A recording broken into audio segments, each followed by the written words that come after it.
Hello నేస్తాలు. ఇవాళ ఒక మంచి కథతో మేము ముందుకొచ్చా. సో వినేద్దామా దాన్ని? ఇవాటి కథ పేరు పులిరాజు.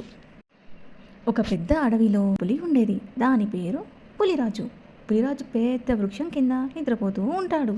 పులిరాజు బలంగా ఉండేవాడు, శక్తివంతుడు. కానీ చిన్న సమస్య, అతను చాలా బద్ధకస్తుడు. ఒకరోజు అడవి జంతువులందరూ సమావేశమయ్యి ఇలా అనుకుంటున్నారు, మన పులిరాజు ఏమీ చేయడం లేదు, ప్రతిరోజు నిద్రే. అప్పుడు ఇంకొక జంతువు అంటుంది, తనకి పని పెంచాలి, లేకపోతే అడవిలో మిగిలిన వాళ్ళు కూడా అదే నేర్చుకొని అలాగే తయారవుతారు. ఇకపై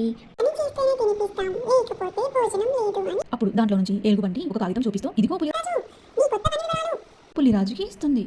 అప్పుడు పులిరాజు దాన్ని చూసి చదువుతూ, ఉదయం మేకల కాపరిదారి, మధ్యాహ్నం పిల్ల జింకలకు కథ, రాత్రి అడవి శుభ్రం, ఇలాంటివి అన్నీ దాంట్లో రాస్తుంది. అది పులిరాజు చూసి, ఇది నిజంగానే నా పేరా, అయ్యో అని అంటుంది. చేసేదేమీ లేక పులిరాజు వాళ్ళు చెప్పిన ఆంక్షలకు ఒప్పుకొని పనిచేయడం మొదలు పెడుతుంది. ఉదయం పులిరాజు మేకల వెంట పరిగెడతాడు. పులిరాజు అరుస్తూ శ్వాస తీసుకుంటూ, అబ్బబ్బా, వీటిని పట్టుకోవడం ఒలింపిక్స్ రన్నింగ్ కంటే కష్టం అని అరుస్తూ వాటి వెంట పరిగెడుతూ ఉంటుంది.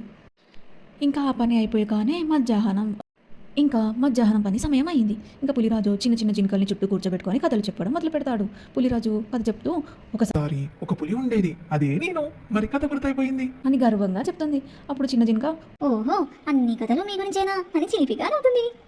ఇంకా రాత్రి కానే అయింది. ఇంకా పులిరాజు అడవి శుభ్రం చేయాలి. కోపంగా, ఎవరు బొగ్గు వేశారు నా తల మీద అని అరుస్తుందన్నమాట. ఇంకా 3 రోజులకే పులిరాజు తల పట్టుకున్నాడు. వేదనతో, ప్లీజ్ మళ్ళీ నా పాత జీవితం నాకు ఇవ్వండి, ఇప్పుడు నిద్ర రావడం లేదు అని ఏడుస్తుంది.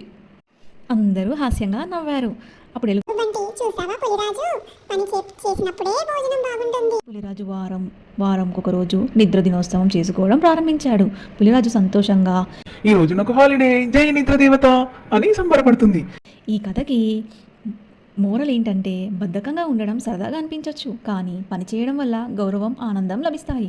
అందుకనే మీరు ఎప్పుడూ బద్ధకంగా ఉండకూడదు. ఎప్పుడూ యాక్టివ్గా ఆడుతూ పాడుతూ ఎంజాయ్ చేస్తూ ఉండాలి. అది వాటి కథ.